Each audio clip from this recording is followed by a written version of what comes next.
ஆண்டவருடைய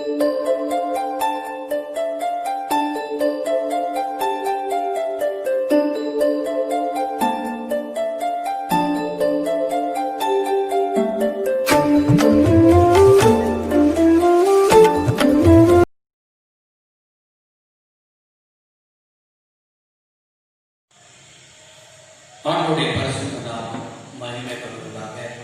ஆண்டவர் கடந்த 2020 வருடம் முழுவதும் ஆண்டவர் பாதுகாத்து 12 மாதங்கள் கூட இருந்து ஆண்டவர் ஒவ்வொரு நாளும் 2020 எத்தனையோ லாக்டவுன் நாட்களில் கூட ஆண்டவர் நம்மளோடு கூட இடைப்பட்டு பேசி அற்புதமாக நடத்தி எத்தனையோ ஜனங்கள் 2020 ஆரம்பித்தவர்கள் 2020க்குள் எத்தனையோ பேர்கள் மறைத்து போனாலும் இந்த வார்த்தையை கேட்டுக்கொண்டிருக்கிறதன உங்களையும் என்னையும் ஆண்டவர் ஜீவனோடு பாதுகாத்து பலப்படுத்தி இன்றைக்கும் ஆண்டவருக்காக வாழ கர்த்தர் கிருபை தந்து இந்த 2021 காண கர்த்தர் கிருபை தந்தது மாத்திரமல்ல, இந்த 2021 கூட கர்த்தர் திருச்சபைக்கு இதை கேட்டுக்கொண்டிருக்கிற நமக்கு நல்ல ஒரு வாக்குத்தத்தத்தை கர்த்தர் என்ன செய்திருக்கிறார், தந்திருக்கிறார்.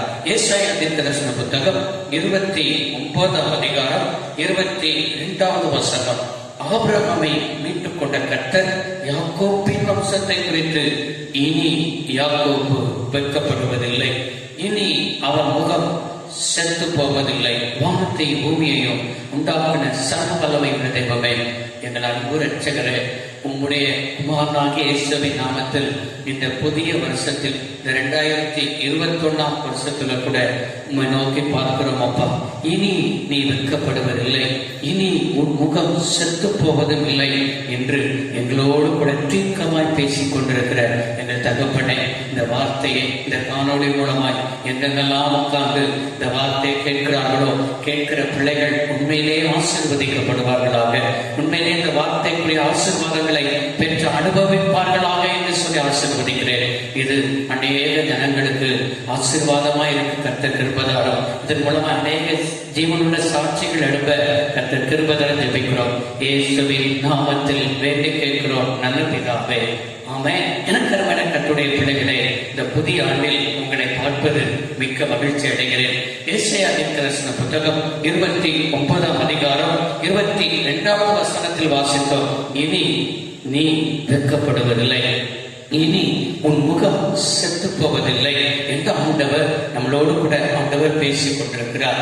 எனக்கு அருமையானவர்களே, கடந்த நாட்களில் எந்த ஒரு காரியத்தை குறித்து நீங்கள் வெட்கப்பட்டீர்களோ, எந்த காரியத்தை குறித்து உங்கள் முகம் செத்து போனதாய் காணப்படுகிறதோ, வெட்கப்பட்ட இடத்தில் நீ வெட்கப்படாதபடிக்கு உன் தலையை உயர பண்ணுகிறவர், செத்து போன இடங்களில் முகம் தலை குனிந்த இடத்தில் உன் முகத்தை அல்லேலூயா நிமிர பண்ணுகிறவர், நிமிர்ந்து நடக்க பண்ணுகிறவர்.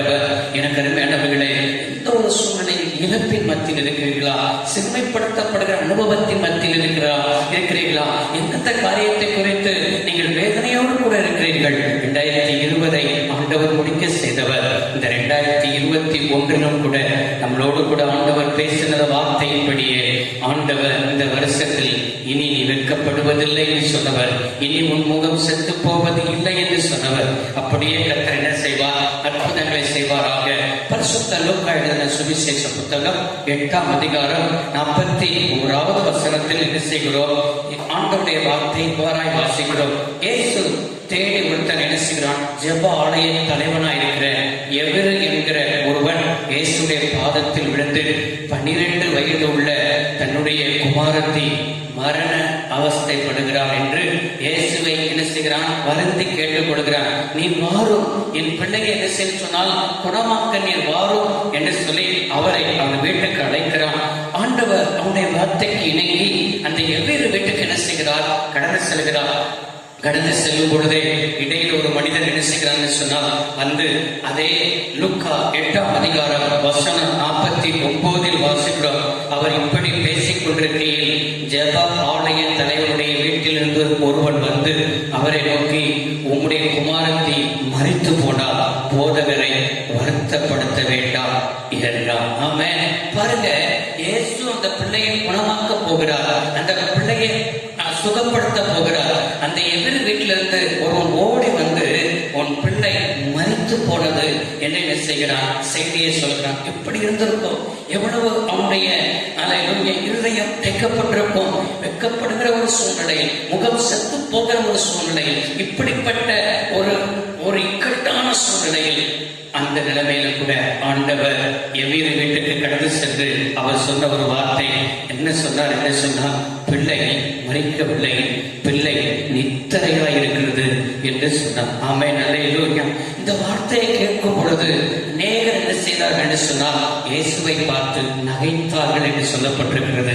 இயேசுவை நகைத்தார்கள் என்று சொன்னால் அவர்களை ஆண்டவரை குறித்து பரியாசம் செய்தார்கள். பிள்ளை மரித்து போனது என்று சொல்லுகிறோம், இவரோ என்ன சொல்கிறார் என்று சொன்னால், பிள்ளை நித்திரையா இருக்கிறது என்று சொல்கிறார் என்று சொல்லி அவரை நகைத்த கூட்டத்துக்கு முன்பாக ஆண்டவர் என்ன செய்தார் என்றால், அந்த சிறு பிள்ளையை பார்த்து, சிறு பெண்ணே எழுந்து ஒரு வார்த்தை சொல்லும் பொழுது வல்லமை புறப்பட்டது.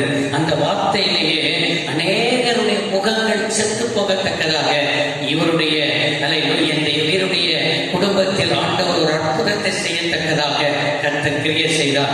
இந்த நாட்களில் கூட உங்களை பார்த்து நகைத்தவர்களுக்கு முன்பாக, உங்களை பார்த்து ஏராளமாய் எக்காலமாய் நிந்தையாய் அவமானமாய் அவச்சொற்களோடு உங்களை சொல்லினவர்களுக்கு முன்பாக கர்த்தர் சொல்கிறார், இனி நீ வெட்கப்படுவதில்லை, இனி உன் முகம் என்ன செய்வதில்லை, செத்து போவதில்லை. விசுவாசிக்கிறவங்க ஆமென் சொல்லுங்க. எனக்கு அருமையான கர்த்தருடைய பிள்ளைகளை, ஆண்டவர் பரிசுத்த யோபேல் எழுதின தீர்க்கதரிசன புத்தகம் 2ஆம் அதிகாரம் 27வது வசனத்தில் வாசிக்கிறோம், என் ஜனம் ஒருபோதும் என்ன செய்வதில்லை, வெட்கப்படுவதில்லை. எனக்கு அருமையானவர்களே, நீங்கள் ஆண்டவருடைய இரத்தத்தினால் கழுவப்பட்டவர்கள், ஆண்டவருடைய இரத்தத்தினால் மீட்கப்பட்டவர்கள். உங்களை பார்த்துதான் ஆண்டவர் சொல்லுகிறார், என் ஜனம், என்னுடைய பிள்ளை நான் என்ன செய்வதில்லை, வெட்கப்படுவதில்லை. நீங்க ஆண்டவருடைய பிள்ளையா இருக்கிற நிமித்தம் வேலை பார்க்கிற இடத்தில் ஆண்டவர் சொல்கிறார், நீ வெட்கப்படுவதில்லை. உங்களுடைய கிராமத்தில் எந்த காரியத்தை குறித்து வெட்கப்பட்டீர்களோ அந்த இடத்தில் நீ வெட்கப்படுவதில்லை. அவன் படிப்புல எந்த இடத்துல நீ வெட்கப்பட்டியோ நீ வெட்கப்படுவதில்லை. நீ ஆராதிக்கிற சபையில் நீ எந்த காரியத்தை குறித்து தலகுனியப்பட்டியோ நீ வெட்கப்படுவதில்லை. எந்த இடத்தில் அவமானப்பட்ட இடத்திலேயே உன் தலையை கற்று என்ன செய்கிறவர் என்று சொன்னால், உயரம் பண்ணுகிற ஒரு தகப்பன் இருக்கிறார். அந்த தகப்பனை நம்ம என்ன செய்து கொண்டிருக்கிறோம், ஆராதித்துக் கொண்டிருக்கிறோம் என்பதை மறந்து போகாதே. ஏசாயா தீர்க்கதரிசன புத்தகம் 29ஆம் அதிகாரத்தில் 24 வசனங்கள் இருக்கிறது. 24 வசனங்களையும் நாம் என்ன செய்யலாம், 3 பகுதிகளாக என்ன செய்யலாம், பிரிக்கலாம். 1-7 வசனங்களை முதல் பகுதியாகவும், அதே போல 8வது வசனத்திலிருந்து 14வது வசனம் வரை 2வது பகுதியாகவும், 15வது வசனத்திலிருந்து 24வது வசனம் வரை 3வது பகுதியாகவும் என்ன செய்யலாம், பிரிக்கலாம். இனி நீ வெட்கப்படுவதில்லை என்று சொன்னவர் எப்படிப்பட்ட நேரத்திலெல்லாம் நம்மளை வெட்கப்படாதபடி என்ன செய்வார், நடத்துவார் என்று சொல்லி நாம் பார்ப்போம் என்று சொன்னால், அதே ஏசாயா தீர்க்கதரிசன புத்தகம் 29ஆம் அதிகாரம் 5வது வசனத்தில் வாசித்து பாருங்க. உண்மையில் வருகிற அந்நியரின் திரள் பொடித்துளத்தனையாகவும், பலவந்தரின் திரள் பறக்கும் பதற்கனையாகவும் இருக்கும். அது திடீரென்று சடிதியாய் என்ன செய்யும் என்றால் சம்பவிக்கும் என்று சொல்லப்பட்டது. திடீர் நம்ம எதிர்பார்க்காத விதத்தில், அது மாத்திரமல்ல, திடீரென்று சொல்லி சம்பவிக்கிற அந்த ஆபத்து, அது எப்படி ஆபத்து வருகிறது என்று சொன்னால், அந்நிய திரள் பொடித்துளத்தனையாகவும் என்று சொன்னால் எண்ண முடியாததற்கு, கணக்கில் அடங்காததற்கு, அந்த அளவுக்கு அந்நியர்கள், சத்துருக்கள் உனக்கு விரோதமாய் என்ன செய்வார்கள், எழுப்புவார்கள். வாழ்க்கையில் நேரிடும் சத்துருக்களுக்கு முன்பாக நீ வெட்கப்படுவதில்லை. சத்துருக்கள் உனக்கு விரோதமாய் எத்தனை பேர் படையெடுத்தாலும் சரி, சங்கீதக்காரன் சொல்கிறார், என் பக்கத்தில் 1000 பேரும் என் வலப்பக்கத்தில் 16,000 பேர் இருந்தாலும் என்ன செய்யாது, அது என்னை அணுகாது என்று என்ன செய்திருக்கிறான், சொல்லியிருக்கிறான். சத்துருக்களை கண்டு கலங்காதீர்கள்.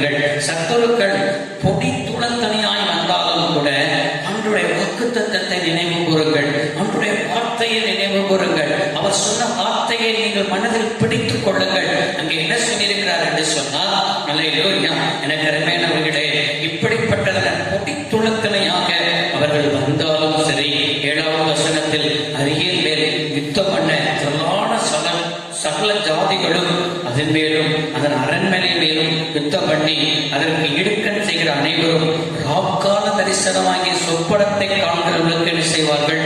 ஒப்பாயிருக்கிறார்கள். இரவு நேரத்தில் ஒரு சொப்பனத்தை நாம் பார்க்கிறோம். அந்த சொப்பனம் நாம் என்ன சொன்னால் பார்க்கும் பொழுது பெரிய சொப்பனத்தை போல தெரியும். ஆனால் இவ்வொரு ஏதோ ஒரு என்ன சொன்னால் கண்மூடி முடித்ததற்கு முன்பாக அந்த சொப்பனம் என்ன செய்கிறது? முடிந்து போகிறது போல என்ன செய்கிறது? காணப்படுகிறது. இதே போலதான் பொடி துளத்தனையாக சத்துருக்கள் உனக்கு விரோதமாய் வந்தாலும் சரி, ஒரு சொப்பனத்தை போல, ஒரு சொப்பனம் தோன்றி மறைந்து போகிறதை போல சத்துருக்கள் என்ன செய்வார்கள் என்றால் மறைந்து போவார்கள் என்று ஆண்டவர் என்ன செய்திருக்கிறார்? சொல்லியிருக்கிறார். அதே உபாகமத்தின் புஸ்தகத்தில் 28ஆம் அதிகாரத்தில் இவ்வாறாய் வாசிக்கிறோம். ஒரு வழியாய் உனக்கு விரோதமாய் என்ன செய்வார்கள்? வருவார்கள். 7 வழியாய் உனக்கு விரோதமாய் வந்தவர்கள் ஓடி போவார்கள். வரும் பொழுது ஒரு வழியாய் வருகிறவர்கள் என்ன செய்வார்கள் சொன்னால், நெருக்கத்தின் மத்தியில், ஒவ்வொரு பிரச்சனைகள் போராட்டத்தின் மத்தியில், அதே போல ஏதோ ஒரு சூழ்நிலையின் மத்தியில் நமக்கு விரோதமாய் வந்து நமக்கு விரோதமாய் யுத்தம் பண்ணி கொண்டே இருப்பார்கள். ஆனால் எனக்கு அருமையானவர்களே, கர்த்தர் இந்த வருஷத்தில் உன்னோடு கூட இருப்பேன் சொன்னவர், நீ வெட்கப்படுவதில்லை என்று சொன்னவர், 7 வழியாய் உன்னை விட்டு சத்துருக்கள் ஓடுபடிக்கு கர்த்தர் உன் தலையை கர்த்தர் உயர்த்த போகிறார். விசுவாசிக்கிறவங்க ஆமென் சொல்லுங்க. ஆமென். அல்லேலூயா. எனவே இதை நீங்கள் விசுவாசிக்க வேண்டும். ஏசாயா தீர்க்கதரிசன புத்தகம் அந்த அல்லேலூயா 54ஆம் அதிகாரம் வசனம் 4 பாருங்கள். பயப்படாதே, நீ வெட்கப்படுவதில்லை. நம்முடைய வாழ்க்கையில் சத்துருக்கள் வரும் பொழுது நாமே அறியாதபடி நமக்குள் சில பயங்கள் என்ன செய்யும்? வரும். ஐயோ, இந்த இந்த இந்த இவ்வளவு பொடி துளத்தனியாய் வருகிறார்களே, இப்படிப்பட்ட சூழ்நிலை வழியாக நம்ம என்ன செய்வது? இந்த காரியத்துக்கு என்ன செய்வது என்று சொல்லி மனிதனுடைய ஒரு இயல்பான குணமே பயம். எந்த ஒரு காரியத்தை குறித்து பயம் வந்துவிடும். வியாதி வந்தா பயம் வந்துவிடும். கையில் வருமானம் வரவில்லை என்றால், ஐயோ பிள்ளைகளுடைய படிப்புக்கு, எதிர்காலங்களுக்கு, இந்த வருஷத்துக்கு என்ன செய்வது என்று சொல்லி பல ரீதியில் மனிதனுக்கு என்ன வந்துவிடும்? பயங்கள், கலக்கங்கள், நடுக்கங்கள் எல்லாம் வந்துவிடும். ஆனால் ஆண்டவர் எத்தனை மனிதர்கள் வந்தாலும் சரி, உனக்கு விரோதமாக எத்தனை ராஜாக்கள் எழுதி வந்தாலும் சரி, உனக்கு விரோதமாக எத்தனை மனிதர்கள் கூட்டம் கூடினாலும் சரி, கர்த்தர் சொல்கிறார், பயப்படாதே, நீ வெட்கப்படுவது இல்லை. ஆமென். உன்னை வெட்கப்படுத்தணும் வந்தவர்கள் தான் வெட்கப்பட்டு போவார்களே தவிர நீ வெட்கப்படுவது இல்லை. நீ என்ன செய்வதில்லை? முகம் செத்து போவது இல்லை என்று ஆண்டவர் என்ன செய்திருக்கிறார்? வாக்கு கொடுத்து கொண்டிருக்கிறார். காது உள்ளவன் கேட்க கடவன். உயர்த்தி ஆமென் சொல்லுங்க. 2வது பகுதி என்று சொன்னேன். என்ன பகுதி என்றால், இனி நீ வெட்கப்படுவது இல்லை என்றவர் எப்படிப்பட்ட நேரத்தில் எல்லாம் நாம் வெட்கப்படாதபடி நம்மை நடத்துவார் என்று சொன்னால், ஏசாயா தீர்க்கதரிசன புத்தகம் 29ஆம் அதிகாரம் வசனம் நமக்கு ஆண்டவர் சொன்ன வார்த்தையின்படி 10வது வசனத்தை வாசித்து பார்த்தோம் என்றால், கர்த்தர் உங்கள் மேல் கனநித்திரையின் ஆவியை வரப்பண்ணி உங்கள் கண்களை அடைத்து ஞான திருஷ்டிக்காரராகிய உங்கள் தீர்க்கதரிசிகளும் தலைவர்களுக்கும் முக்காடு போட்டார் என்று என்ன செய்யப்பட்டிருக்கிறது? சொல்லப்பட்டிருக்கிறது. இன்றைக்கு அநேகர் என்ன செய்வார்கள்? ஜெபிக்கும் பொழுது தூக்கங்களோ, ஆலயத்துக்கு வந்து தூக்கங்களோ, காலையில கனநித்திரையான தூக்கங்களோ வந்தா உடனே நம்ம ஈஸியா யாருமே பழி போடுவோம் என்றால் பிசாசு என்ன செய்வோம்? பழி போடுவோம். பிசாசு இந்த தூக்கத்தை கொண்டு வந்துட்டான். காலையில தூக்கம் என்னை எழுப்ப விடாதபடி பிசாசு என்ன செஞ்சுட்டான்? என்னை என்ன செஞ்சுட்டான்? கிடைத்து வச்சுட்டான். இப்படி எல்லா காரியத்திலையும் பிசாசு பிசாசு பிசாசு என்று என்ன செய்வோம்? நாம் சொல்லுவோம். ரட்சிக்கப்பட்டவர்களுக்கு வாயை திறந்தா வருகிற ஒரே வார்த்தை யாரெல்லாம் வரும்? இயேசு கிறிஸ்துவை காட்டிலும் அதிகமான வார்த்தை யாரெல்லாம் பயன்படுத்துவோம்னா பிசாசு பிசாசு பிசாசு. அல்லேலூயா. ஆனா வசனம் சொல்லியிருக்கிற கனநித்திரையின் ஆவியை பிசாசு கொண்டு வருவதாக என்ன செய்யப்படவில்லை? எழுதப்படவில்லை. யார் தான் கொண்டு வருகிறார் என்றால், உங்கள் மேல் கனநித்திரை ஆவி என்ன செய்வேன்? வரப்படுவேன். அது மாத்திரமல்ல, ஞான திருஷ்டிக்காரராகிய உங்கள் தீர்க்கதரிசிகளும் தலைவர்களும் முக்காடு போட்டார்கள். அப்படின்னா என்ன சொல்கிறாருன்னா, ஞான திருஷ்டிக்காரர்கள், தீர்க்கதரிசிகள் எல்லாம் கர்த்தருடைய வார்த்தையா இருந்து ஜனங்களுக்கு என்ன செய்வார்கள்? ஆண்டவர் பேச விரும்புகிறதை தீர்க்கதரிசி மூலமாய் ஜனங்களுக்கு என்ன செய்வார்? பேசுவார். இப்போ தீர்க்கதரிசிகளும் ஞான திருஷ்டிக்காரர்களும் அதே போல ஜனங்களுக்கும் எல்லாருக்கும் கனநித்திரையின் ஆவி. அப்படின்றால் ஆண்டவர் யாரு கூட என்ன செய்யல? பேசவே இல்லை. அந்த நாட்கள் ஆண்டவர் பேசாத ஒரு நாட்கள் தான் இருள் சூழ்ந்த நாட்கள். என கருமையான கர்த்தருடைய பிள்ளைகளே, வாழ்க்கையில் இருள் சூழ்ந்த நேரத்தில் நீ என்ன செய்வதில்லை? வெட்கப்படுவதில்லை. ஆண்டவர் பேசாதபடி இருக்கிறாரா? ஆண்டவர் மௌனமாய் இருக்கிறாரா? அல்லேலூயா. சரித்திரத்தை கொஞ்சம் புரட்டி பார்ப்போம் என்றால், பழைய பாட்டுக்கும் புதிய பாட்டுக்கும் இடையில் இயேசு கிறிஸ்து இந்த பூமியில் பாலகனாய் பிறப்பதற்கு முன்பாக 400 வருஷம் இருண்ட காலம் என்ன செய்கிறோம்? சரித்திரம் நமக்கு சொல்லுகிறது. அந்த 400 வருஷம் ஆண்டவர் யாரு கூடவும் பேசவில்லை. எந்த தீர்க்கதரிசிகளை வைத்து ஜனங்களோடு வார்த்தையை சொல்லி என்ன செய்யவில்லை? சொல்லவில்லை. காரணம், தம்முடைய ஜனங்கள் பாவம் செய்தது நிமித்தம், தம்முடைய ஜனங்கள் ஆண்டுடைய வார்த்தைக்கு கீழ்ப்படிக்காமல் போனது நிமித்தம் அந்த ஜனங்களோடு 400 வருஷம் பேசாமல் இருந்தார். அதுதான் இருண்ட காலம் என்று சரித்திரம் சொல்லுகிறது. திடீரென்று சகரியா தூதன், சகரியாவுக்கு தான் தேவதூதன் என்ன செய்கிறான்னு சொன்னால் வந்து அவனுக்கு ஒரு குழந்தை பிறப்பதையும் அவனுக்கு என்ன காரியங்கள் சம்பவிப்பதையும் என்ன செய்யப்பட்டிருக்கிறது? எழுதப்பட்டிருக்கிறதை தான் நாம் வேதத்தில் வாசிக்க முடிகிறது. இப்படி ஆண்டவர் பேசாத ஒரு காலங்கள், இருள் சூழ்ந்த காலங்கள், ஆண்டவர் பேசாத ஒரு நாட்கள். என்ன செய்வது? எதிர்காலத்தில் என்ன செய்வது? எப்படி நாம் நடப்பது?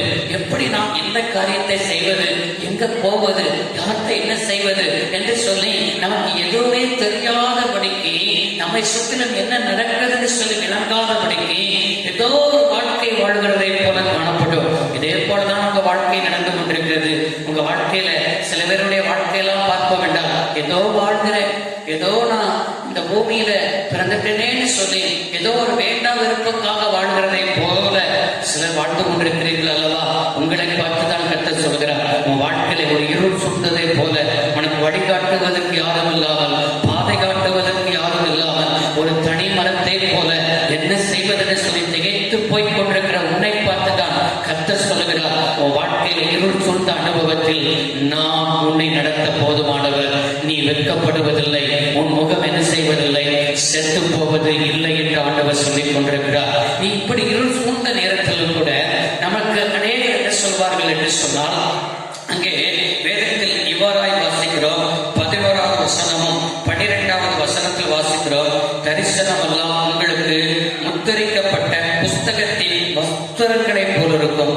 வாசிக்க அறிந்திருக்கிற ஒருவனுக்கு அதை கொடுத்து நீ இதை வாசி என்றால் அவன் இது என்னால் கூடாது, இது முத்தரித்திருக்கிறது என்பான். அல்லது வாசிக்க தெரியாதவனுக்கு புஸ்தகத்தை கொடுத்து இதை நீ வாசி என்றால் அவன் எனக்கு வாசிக்க தெரியாது என்று என்ன செய்வான் சொல்லுவான். என்ன விளக்கம்னா, வாசிக்க தெரிஞ்சவன் இந்த புத்தகத்தை கொடுத்து அவன் சொல்வானா, இது முத்திரை போடப்பட்டிருக்கிறது, இது என்னால் என்ன செய்ய முடியாது, வாசிக்க முடியாது, எனக்கு புரியாதுன்னு சொல்லுவான். அதே போல வாசிக்க தெரியாதவன்ட்ட இந்த புத்தகத்தை கொடுத்தா எனக்கு வாசிக்கவே என்ன செய்யாது, தெரியாது. என்ன சொல்றான் அப்படி சொன்னா, சுருக்கமா சொல்லணும்னா, அல்லேலூயா, கர்த்தருடைய காரியத்தை குறித்து சாக்கு போக்குகள். ஆண்டவர் பேசாமல் இருப்பார் என்றால், ஆண்டவருடைய வார்த்தை கேட்காத ஜனங்கள் தான் கர்த்தருடைய காரியத்துக்கு சாக்கு போக்குகளை சொல்வார்கள். ஆலயத்தில் நீ போய் கொண்டு கூட சாக்கு போக்குகளையே சொல்லிக் கொண்டிருக்கிறாயா? 2020 சாக்கு போக்குகளையே சொல்லி 2020 முடிச்சிட்டியா? ஆண்டவருடைய வார்த்தை கேட்காமல் இருக்கிறது நிமித்தம் தான் ஆயத்தில் தான் என்ன செய்கிறாய்? சாக்கு போக்குகளை சொல்லுகிறார். இன்றைக்கு ஆண்டவர் சொல்லுகிறார், இந்த 2021 உன்னோடு கூட பேசிக் கொண்டிருக்கிறார். இன்றைக்கே சாக்கு போக்குகளை சொல்வதை என்ன செய்து விடுங்கள், நிறுத்தி விடுங்கள். அநேகர் வெளிப்படுத்தின விசேஷத்தை வாசிப்பதற்கு என்றால் அநேகருக்கு பிடிக்காது. அநேகர் சொல்வார்கள், வெளிப்படுத்தின விசேஷம் எனக்கு புரியவே மாட்டேங்குது, ஒண்ணுமே அது விளங்க மாட்டேங்குது, நீதிமொழிகள் மட்டும்தான் விளங்குகிறது, சங்கீதம் மட்டும்தான் என்ன செய்கிறது, விளங்குகிறது என்று சொல்லி அவர்கள் தங்களுக்குள்ளே என்ன செய்வார்கள், சொல்லிக் கொள்வார்கள். வெளிப்படுத்தின விசேஷத்தில், வெளிப்படுத்தின விசேஷம் 22ஆம் அதிகாரத்தை நீங்கள் திருப்புவீர்கள் என்று சொன்னால் அங்கே என்ன சொல்லியிருக்கிறது என்று சொல்லி வாசித்து பார்ப்போம் என்றால், வெளிப்படுத்தின விசேஷம் 22ஆம் அதிகாரம் 10வது வசனம். பின்னும் அவர் என்னை நோக்கி, இந்த புத்தகத்துள்ள தீர்க்கதரிசன வசனங்களை முத்திரை போட வேண்டாம், காலம் சமீபமாயிற்று. ஆமென். நீ முத்திரை போடாத, இதை என்ன செய்யாதுன்னு சொன்னா காலம் சமீபமாயிருச்சு, என் ஜனங்கள் இதை விளங்கிக் கொள்ள வேண்டும், அவர்கள் படித்தம் இதை புரிந்து கொள்ள வேண்டும் என்று சொல்லி அங்கே வார்த்தைகள் எழுதப்பட்டிருக்கிறதை வாசிக்கிறோம். வெளிப்படுத்தின விசேஷத்தை வாசியுங்கள். அதை வாசிக்கிறவர்கள், அதை கேட்கிறவர்கள், அதை கை கொள்கிறவர்கள் தான் என்ன செய்கிறவர்கள், பாக்கியவான்கள் என்று என்ன செய்கிறோம், வேதத்தில் வாசிக்கிறோம். இருள் சூழ்ந்த நேரத்தில் கூட யாக்கோபு அன்றைக்கு மாமன் வீட்டுக்கு லாபான் வீட்டுக்கு போகும் பொழுது இருள் சூழ்ந்தது. தலையில் வைப்பதற்கு ஒன்றுமில்லை, கையில் ஒரு கோல் மாத்திரம் இருக்கிறது. தலையில் கல்லை வைத்துக் கொண்டு நித்திரை செய்கிறான். அங்கே ஒரு தரிசனம் உண்டாகிறது. என்ன தரிசனம் என்றால், வானத்தில் ஒரு ஏணி வைக்கப்பட்டிருக்கிறது. அந்த ஏணியில் தூதர்கள் ஏறுகிறதையும் இறங்குகிறதையும் அவன் என்ன செய்கிறான்? தரிசனத்தில் பார்க்கிறான். ஆண்டவர் யாக்கோபை பார்த்து சொல்கிறார், ஒன்றுமில்லாத நேரத்தில், வெறும் கோலோடு கூட இருக்கிறவர் நேரத்தில், பயந்து கொண்டிருக்கிற நேரத்தில், இருள் சிறந்த நேரத்தில் ஆண்டோடைய வார்த்தை யாக்கோபை பார்த்து கடந்து வருகிறது. யாக்கோபே, நீ படுத்திருக்கிற பூமியை நான் உனக்கும் உன் சந்ததிக்கும் என்ன செய்வேன் என்று சொன்னால் தருவேன். நீ தகப்பன் வீட்டுக்கு நீ என்ன செய்வானே, நான் திரும்பி வர பண்ணுவேன். நான் உனக்கு சொன்னதை செய்யும் அளவும் நான் உன்னை கைவிடுவதும் இல்லை என்றெல்லாம் சொல்லி, இருள் சூழ்ந்த நேரத்தில், தனிமையின் நேரத்தில், கைவிடப்பட்ட நேரத்தில் ஆண்டவர் மட்டும்தான் துணையாயிருந்து அவனோடு கூட கர்த்தர் பேசி, யாக்கோபுடைய வாழ்க்கையில் எந்த மாமன் லாபான் அவனுக்கு எத்தனையோ முறை 10 முறை சம்பளத்தை மாற்றினான். தீமை செய்வதற்கு எத்தனையோ முறை முயற்சி பண்ணினான். ஆனால் தீமை செய்வதற்கு ஆண்டவர் விடாதபடி யாக்கோபை கொடுத்து சொன்னார், யாக்கோபே, நீ வெட்கப்படுவதில்லை. யாக்கோபே, உன் முகம் என்ன செய்வதில்லை, செத்து போவது இல்லை என்று சொன்னவர். உங்களுடைய வாழ்க்கையில் தீமை செய்ய மனிதர்கள் திட்டமிடலாம். உங்களுக்கு விரோதமாய் ஏதாவது ரகசியமாய் செய்து உங்கள் பேரை கலங்கப்படுத்தலாம், கரைப்படுத்தலாம் என்று சொல்லி மனிதர்கள் சதி நாசமோசங்களை செய்யலாம். எத்தனை மனிதர்கள் எழுப்பினாலும் சரி, உனக்கு விரோதமாய் உருவாக்கப்படும் எந்த ஆயுதமும் என்ன செய்யப்படும், வாய்க்காதே போகும் என்று சொல்லியிருக்கிறார். ஆண்டவர் சொல்லியிருக்கிறார். 3வது பகுதியை மாத்திரம் நாம் பார்த்து என்ன செய்ய போகிறோம், ஜெபிக்க போகிறோம். அதே ஏசாயா தீர்க்கதரிசன புத்தகம் நமக்கு 29ஆம் அதிகாரம் 15வது வசனத்திலிருந்து 24வது வசனம் வரை நான் சொன்னேன். 3வது பகுதி என்று சொன்னேன். அதுல விசேஷமாய் 19வது வசனத்தை இவ்வாறாய் வாசிக்கிறோம். சிறுமையானவர்கள் கர்த்தருக்குள் மிகவும் மகிழ்ந்து, மனுஷரில் எளிமையானவர்கள் இஸ்ரவேலின் பரிசுத்தருக்குள் என்ன செய்வார்கள், களி கூறுவார்கள். சிறுமையானவர்கள் என்ன செய்யப்பட்டிருக்கிறது, சொல்லப்பட்டிருக்கிறது. எனக்கு அருமையானவர்களே, இன்றைக்கு அநேகர் நினைப்பது உண்டு, என்னெல்லாம் ஆண்டவர் நினைத்து பார்ப்பாரா, என்னுடைய ஏழ்மையை கர்த்தர் நினைத்து பார்ப்பாரா என்று சொல்லி உங்களுக்குள் சில குழப்பங்கள், சில வேதனைகள் பட்டு நீங்கள் உங்களுக்குள்ளேயே மன உளைச்சலோடு கூட இருந்து கொண்டிருக்கிறீர்களா? சிறுமையானவர்கள் கர்த்தருக்குள் மிகவும் மகிழ்ந்து. இந்த வருஷத்தில் உன் வாழ்க்கையில் சிறுமையை கர்த்தர் என்ன செய்ய போகிறார், மாற்ற போகிறார். 3வது காரியம், வாழ்க்கையில் உள்ள சிறுமையின் நேரத்தில் நீ என்ன செய்வதில்லை, வெட்கப்படுவதில்லை. இந்த காரியத்தில் சிறுமைப்பட்டீர்கள். மோசே அன்றைக்கு 40 வருஷம் வனாந்தரத்தில் ஆண்டவர் அவர்களை சிறுமைப்படுத்தினார். ஏன் சிறுமைப்படுத்தினார் என்று உபாகமத்தில் வாசிக்கிறோம். பின் நாட்களில் அவளுக்கு நன்மை செய்யும் பொருட்டு தான் ஆண்டவர்கள் சிறுமையின் பாதையை என்ன செய்தார், அனுபவித்தார் என்று பார்க்க முடிகிறது. 90ஆம் சங்கீதத்தில் மோசே ஜெபிக்கிறார், நான் சிறுமைப்படுத்தப்பட்ட நாட்களும் துன்பத்தை கண்ட வருஷங்களுக்கும் எங்களை சரியாய் என்ன செய்வது சொன்னால் மகிழ்ச்சியாக்கும் என்று என்ன செய்கிறார், மோசே ஜெபிக்கிறார். எனக்கு அருமையான கர்த்தருடைய பிள்ளைகளே, உங்க வாழ்க்கையில் 2020 உங்களுக்கு சிறுமையின் நாட்களாய் போனதா? லாக்டவுன் நாட்களில் சபை சிறுமைப்படுத்தப்பட்டது. விசுவாச பிள்ளைகள் எத்தனை சிறுமைகள், உங்களுடைய தொழில் சிறுமைப்படுத்தப்பட்டது, உங்களுடைய பிசினஸ் ஒன்றுமில்லாமல் சிறுமைப்படுத்தப்பட்டது. அதுல இருந்தே இன்னும் என்ன செய்ய முடியவில்லை, என்னுடைய பிசினஸ் ஒன்றுமில்லாமல் இருக்கிறது, என் குடும்பத்தில் வருமானம் இல்லாமல் இருக்கிறது. இந்த 2021 என் வாழ்க்கையில எப்படி ஆசீர்வதிக்க போகிறார் என்றால், துன்பத்தை கண்ட வருஷங்களுக்கு உங்களை சரியாய் ஆண்டவர் இந்த வருஷத்தில் என்ன செய்ய போகிறார், மகிழ்ச்சியாக்க போகிறார் என்று ஆண்டவர் நம்மளோடு கூட பேசிக் கொண்டிருக்கிறார். இது எப்பொழுது நடக்கும், இது எப்பொழுது சம்பவிக்கும் என்று சொல்லி உங்களுக்குள் பல கேள்விகள் வரலாம். சிறுமைப்படுத்தப்பட்ட நாட்களும் துன்பத்தை கண்ட வருஷங்களுக்கும் சரியாய் மகிழ்ச்சியாக்குவேன் சொல்கிறாரே, எப்பொழுது நடக்கும், எப்படி நடக்கும், எந்த நாட்களில் நடக்கும் என்று சொன்னால் அதற்கும் ஆண்டவர் சொல்லுகிறார். ஏசாயா 30ஆம் அதிகாரம் வசனம் 17 சொல்லியிருக்கிறது, இன்னும் கொஞ்ச காலத்தில் அல்லவோ லீபனோ செழிப்பான வயல்வெளியாக என்ன செய்யும், மாறும். செழிப்பான வயல்வெளி காடாக என்ன செய்யப்படும், என்னப்படும். வாழ்க்கையில் நீ அனுபவித்துக் கொண்டிருந்த சிறுமையை மாற்றுவதற்கு கர்த்தர் முன்குறித்த, கர்த்தர் தீர்மானித்த காலம் என்ன காலம் தெரியுமா? கொஞ்ச காலத்தில் அல்லவோ. சொல்லுங்க வாய்த்திருந்து, கொஞ்ச காலத்தில் வாழ்க்கையில் எப்படி மாறும் என்று சொன்னால், லீபனோன் செழிப்பான வயல்வெளியாக என்ன செய்யப்படும் என்றால் மாறும் என்று ஆண்டவர் சொல்லியிருக்கிறார். லீபனோனில் உள்ள அல்லேலூயா பாருங்க, சங்கீதத்தில் ஒரு வசனத்தில் இவ்வாறாய் வாசிக்கிறோம். 92ஆம் சங்கீதத்தை நீங்கள் திருப்பிக் கொள்வீர்கள் என்று சொன்னால் அங்கே லீபனோனில் என்ன ஆசீர்வாதம் இருக்கிறது என்று சொன்னால் சங்கீதம் 92ஆம் சங்கீதம் 12வது வசனத்தில் வாசிக்கிறோம். நீதிமான் படையப்போர் செழித்து லீபனோனில் உள்ள கேதுருவை போல என்ன செய்வான், வளருவான். லீபனோன் அப்படின்னு சொன்னால் மலை தேசம். அந்த மலை தேசத்தில் எது அதிகமாய் வளரும் என்று சொன்னால் கேதுரு மரங்கள்.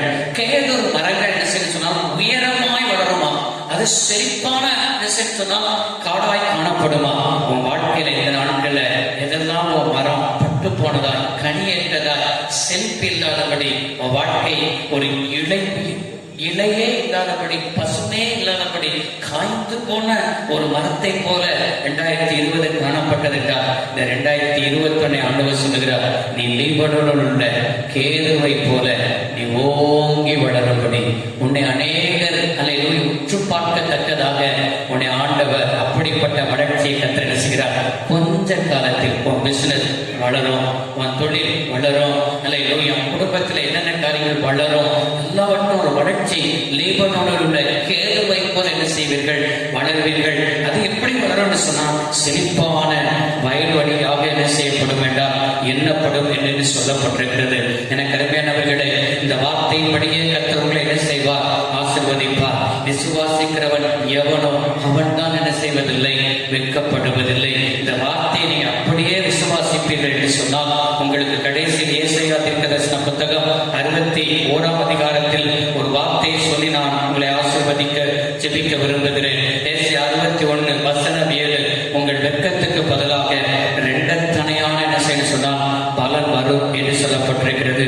இந்த 2021 அல்லேலூயா நீங்க 2020 என்னென்ன காரியங்கள்ல வெட்கப்பட்டீங்களோ இந்த 21 உங்க வெட்கத்துக்கு பதிலாக இரண்டத்தனையான பலன் வரும். திரும்ப சொல்றேன், நீ வெட்கப்படுவதில்லை, உன் முகம் என்ன செய்வதில்லை, செத்து போவதில்லை. உன் வெட்கத்துக்கு பதிலாக இரண்டத்தனையான பலனை தரப்போகிறார். உன் வாழ்க்கையில் நேரிடுகிற சத்துருக்களுக்கு முன்பாக வெட்கப்படுவதில்லை, இருள் சூழ்ந்த நேரத்தில் வெட்கப்படுவதில்லை, சிறுமையின் நேரத்தில், சிறுமைப்படுத்தப்பட்ட நேரத்தில் நீ என்ன செய்வதில்லை, வெட்கப்படுவதில்லை. அப்படியே இருந்த இடத்தில் தலைகளை தாழ்த்துங்கள். இந்த வார்த்தைக்கு ஒப்புக் கொடுங்கள். இந்த வருஷம் என்னை நடத்தணும், போக்குவரத்துலாம் பாதுகாக்கணும், கர்த்தர் இந்த வருஷத்தை எனக்கு நன்மையால் முடிச்சுக்கணும் அப்படின்னு சொல்லி நீங்க அப்படியே ஒப்புக் கொடுத்து கண்களை மூடி என்னோடு கூட ஒரு சின்ன ஜபங்களை ஏறெடுக்க உங்களை அன்பா கேட்கிறேன். வானத்தை பூமியை உண்டாக்கின சர்வ வல்லமை உள்ள தெய்வமே, எங்கள் அன்பு ரட்சகரே, இப்பொழுதும் உங்களுடைய குமாரனாகிய இயேசுவின் நாமத்தில் உடைய கரத்தில் வருகிறோம் அப்பா. ஏசாயா 29ஆம் அதிகாரம் வசனம் 22 படி யாக்கோபு இனி வெட்கப்படுவதில்லை, இனி அவன் முகம் செத்து போவதில்லை. இந்த வாழ்க்கையில் ஆண்டவரே சோதர சத்துருக்கள் ஆண்டவரே எதிராக ஆண்டவரே சோதரம் நாங்கள் வெட்கப்படுவது இல்லப்பா. இருள் சூழ்ந்த நேரத்தில் நாங்கள் வெட்கப்படுவதில்லை, சிறுமைப்படுத்தப்பட்ட நேரத்தில் நாங்கள் வெட்கப்படுவதில்லை. வெட்கத்துக்கு பதிலாக இரண்டத்தனையான பலனை தருகிற ஆண்டவர் இந்த வருஷத்தில் கர்த்தர் அப்படியே ஆசீர்வதிப்பீராக. இந்த வட முழுவதும் நன்மையும் கிருபையும் எங்களை பின்தொடர்வதாக.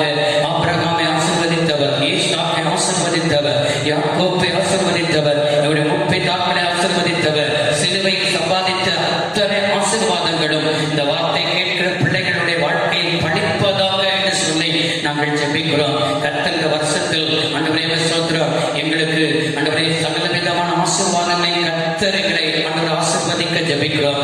கேட்டுக்கொண்டிருக்கிற பிள்ளைகளுடைய வாழ்க்கையில் என்னென்ன எதிர்பார்ப்போடு கூட இருக்கிறார்களோ எல்லா எதிர்பார்ப்புகளையும் கர்த்தர் சந்தித்து கர்த்தர் அற்புதங்களை செய்வீராக.